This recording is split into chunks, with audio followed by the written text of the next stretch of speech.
Hello friends.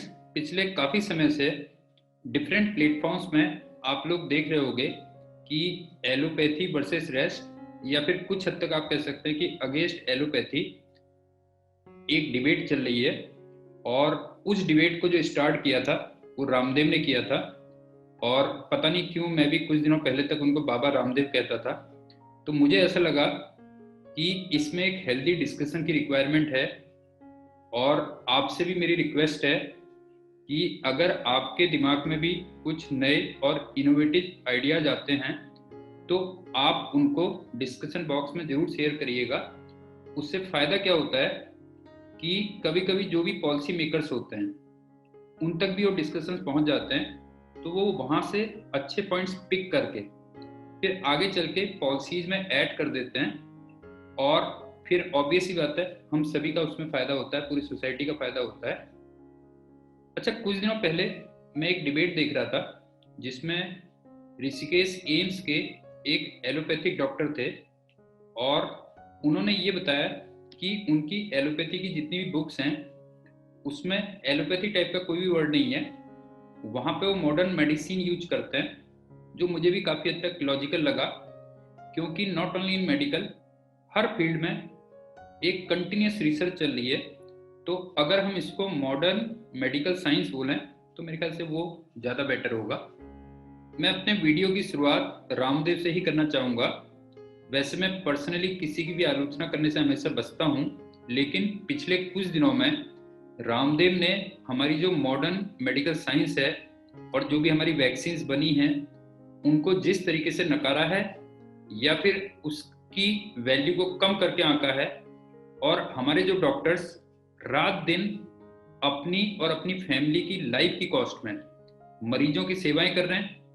और पूरे देश में जितने लोग इस कोरोना महामारी में अपनी जान गंवा चुके हैं उसका जितने भद्दे तरीके से उन्होंने मजाक बनाया है, मुझे लगता है कि रामदेव को एक प्रॉपर रिप्लाई मिलना बहुत जरूरी है। एक बात मैं आपको बहुत अच्छी तरीके से क्लियर कर दूं कि रामदेव एक बहुत ही श्रूड बिजनेसमैन है जो हमारे सेंटिमेंट से खेल के और अपने प्रोडक्ट्स पे स्वदेशी का लेबल लगा के उसको बेचते हैं।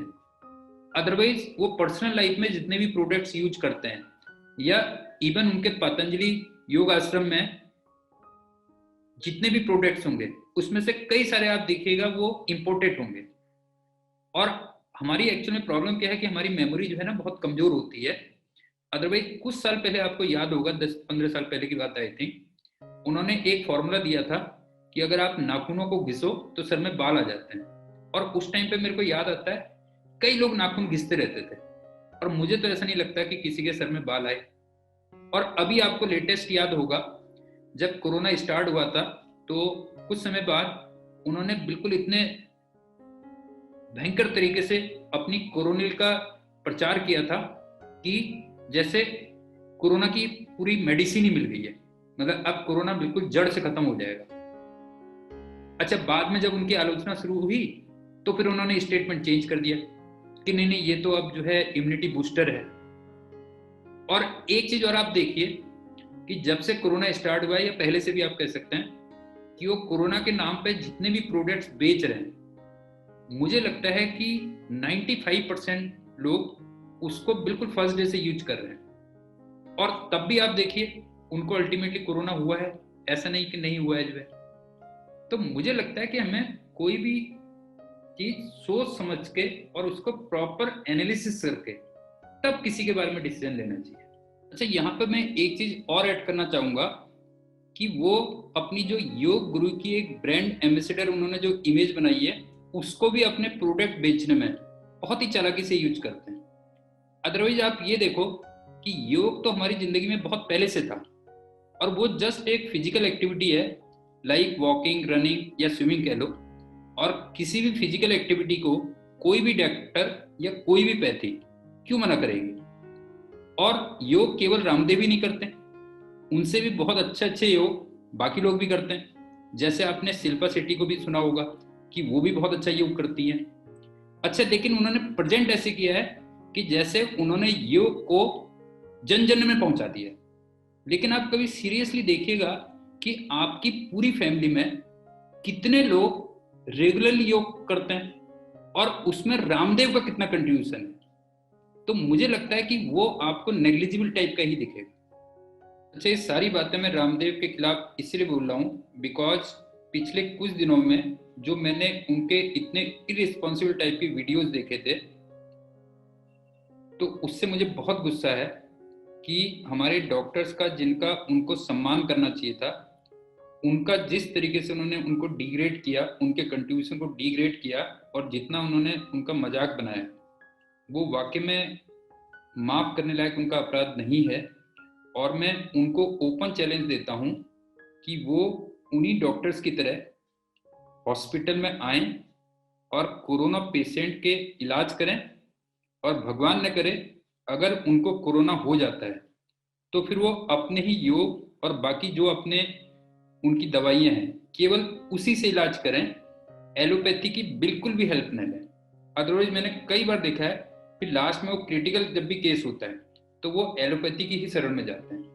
अच्छा, रामदेव की बहस को हम यहीं पे ड्रॉप करते हैं। अब मैं मॉडर्न मेडिसिन या जिसको हम एलोपैथी भी कहते हैं उसके सपोर्ट में अपने कुछ पॉइंट्स रखना चाहता हूं। जैसे आप एक चीज देखिए कि 1947 में हमारी जो एवरेज लाइफ थी वो करीब 31 थी और आज 2021 में वो डबल से भी ज्यादा 69.96 हो चुकी है। और अभी मैं कुछ दिनों पहले पेपर में पढ़ रहा था कि इजराइल में इस बात पर रिसर्च हो रही है कि आने वाले कुछ सालों में वो एवरेज लाइफ 120 ईयर्स हो जाएगी। तो अब आप ये देखिए कि जो हमारी एवरेज लाइफ इतनी बड़ी है उसमें अल्टीमेटली किसका कंट्रीब्यूशन है? आप भी मानेंगे कि मॉडर्न मेडिसिन या एलोपैथी का कंट्रीब्यूशन है या रिसर्च का कह लीजिए आप। और इसी टाइप से आप ये देखिए कि आज से 40-50 साल पहले कई बीमारियां ऐसी होती थी जिसका कोई इलाज नहीं होता था और उसमें डेथ हो जाती थी। जैसे टीबी का ही अगर हम एग्जांपल लें, आजादी के टाइम पे टीबी से कई नेताओं की डेथ हुई थी, जैसे कमला नेहरू भी आपने सुना होगा, और जिन्ना की भी शायद आई थिंक मेरे ख्याल से टीबी से ही डेथ हुई थी। लेकिन आज आप ये देखिए कि आज टीबी बिल्कुल सर्दी जुकाम की तरह है। अच्छा, वैसी और कई बीमारियां हैं जो उस समय इलाज होती थी लेकिन आज उनको या तो परमानेंटली इरेडिकेट कर दिया है या फिर काफी हद तक उसमें कंट्रोल कर लिया है। जैसे आप देखिए कैंसर है, लीवर की कई सारी बीमारी जो होती हैं, और किडनी रिलेटेड कई प्रॉब्लम्स हैं, हार्ट की है कह लीजिए, और बाईपास सर्जरी है। इवन आप कैंसर को भी देखेंगे तो कैंसर में 4th स्टेज को अगर हम छोड़ दें तो बाकी जो इनिशियल स्टेज हैं उसमें काफी हद तक क्योर कर ही लेते हैं, और कुछ कुछ केसेस में तो 4th स्टेज में भी डॉक्टर्स मरीजों को बाहर ले आते हैं। जैसे अभी आपने कुछ दिनों पहले सुना होगा हमारे जो संजय दत्त हैं वो करीब करीब मेरे ख्याल से लास्ट स्टेज में थे, लेकिन वो काफी हद तक रिकवर कर गए। और मेरी भगवान से प्रार्थना भी है कि वो अब अपनी पूरी जिंदगी बहुत अच्छी तरीके से बिताएं। और एक चीज मैं और ऐड करूंगा कि कई बार जो टेस्ट होते हैं, आप एक चीज देखिए ना कि आपको ब्लड शुगर है या आपको थायराइड है या आपको लंग में कुछ इन्फेक्शन है, उसको भी आप किसी टेस्ट के थ्रू चेक करते हो, आपको पता चलता है। तो वो भी देखा जाए तो किसकी देन है? वो जो टेस्ट आप करते हो वो भी किसकी देन है? वो भी ऑब्वियसली बात है जो मॉडर्न मेडिसिन है या जो रिसर्च हो रही है कह लीजिए आप।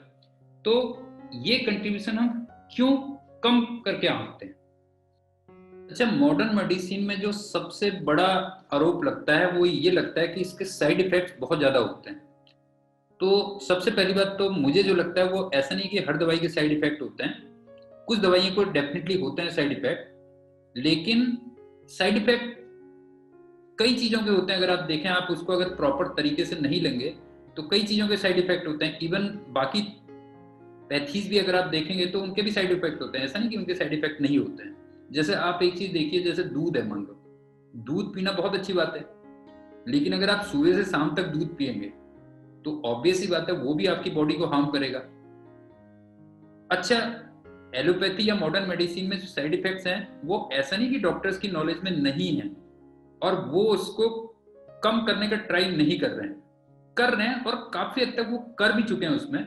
जैसे मैं आपको एक एग्जांपल देता हूँ, कैंसर में जो कीमो होती है, आज से कुछ साल पहले तक वो बहुत पेनफुल होती थी क्योंकि उसके साइड इफेक्ट्स बहुत ज्यादा थे। लेकिन आज उस पर रिसर्च कर करके आप ये देखिए कि उनके साइड इफेक्ट्स को काफी हद तक कम कर लिया है। तो मुझे अपने जितने भी डॉक्टर्स हैं और जो रिसर्च चल रही है उस पर पूरा भरोसा है कि आने वाले टाइम पे वो कई सारे साइड इफेक्ट्स को बहुत कम कर देंगे। अच्छा, दूसरा जो मेजर आरोप लगता है मॉडर्न मेडिसिन में वो ये है कि इनके पास कई बीमारियों का परमानेंट इलाज नहीं है। मैं भी एग्री करता हूं कि कई बीमारियों का परमानेंट इलाज नहीं है, लेकिन हमारे जो भी डॉक्टर्स हैं और जो रिसर्च है उन्होंने इतना तो कम से कम कर लिया कि आप एक दो दवाइयां खाइए और पूरी जिंदगी आराम से बिताइए। जैसे आप एक चीज देखिए कि मान लीजिए डायबिटीज है या थायराइड है, मेरे ख्याल से अभी तक उसमें परमानेंट इलाज नहीं है, लेकिन आप एक दो दवाई खाते हैं और पूरी जिंदगी बिताते हैं, तो उसमें क्या प्रॉब्लम है, आप एक बार बताइए।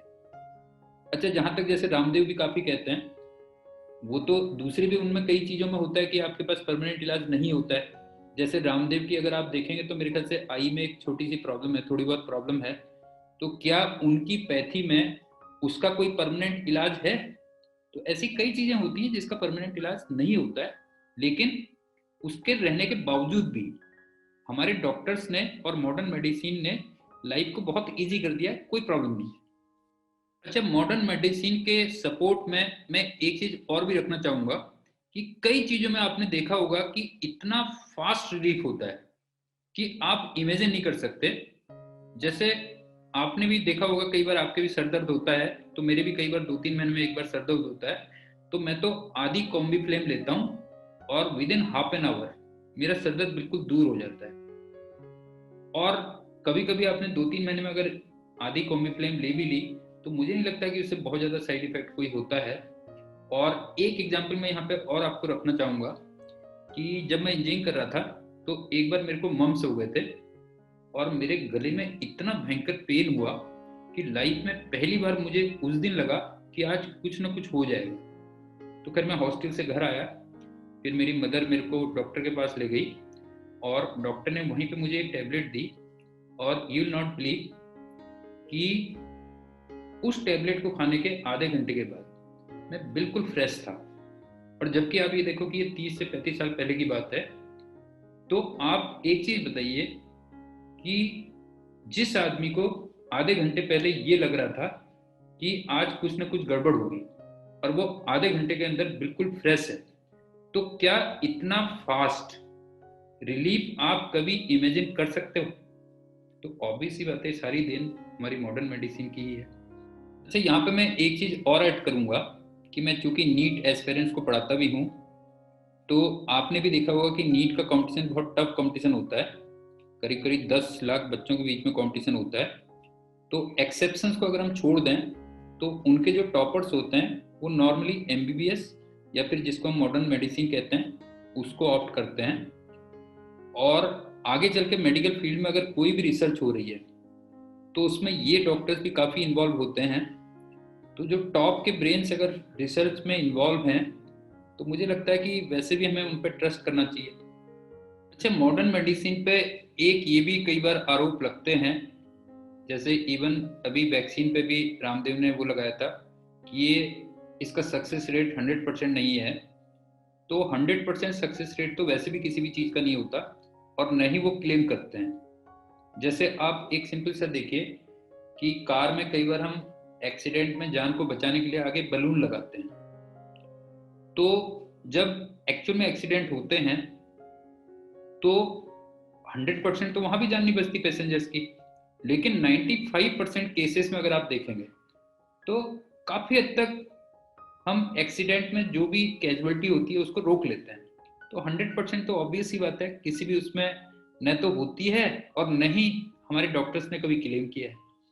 वीडियो को खत्म करने से पहले मैं अपनी गवर्नमेंट के सामने एक पॉजिटिव सजेशन रखना चाहता हूं, और वो ये है कि मैं अगर एलोपैथी में ट्रस्ट करता हूं तो इसका बिल्कुल भी ये मतलब नहीं है कि मेरे को बाकी पैथीज में फेथ नहीं है। या उनमें कुछ बीमारियों का इलाज नहीं है।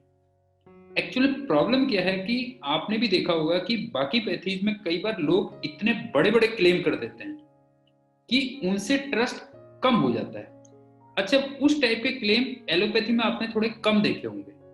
जैसे कई बार आपने देखा होगा बाकी पैथीज में लोग कहते हैं कि कैंसर का इलाज हम जड़ से खत्म कर देते हैं, और इवन यहां तक क्लेम कर देते हैं कि हम मुर्दे को जिंदा कर दें।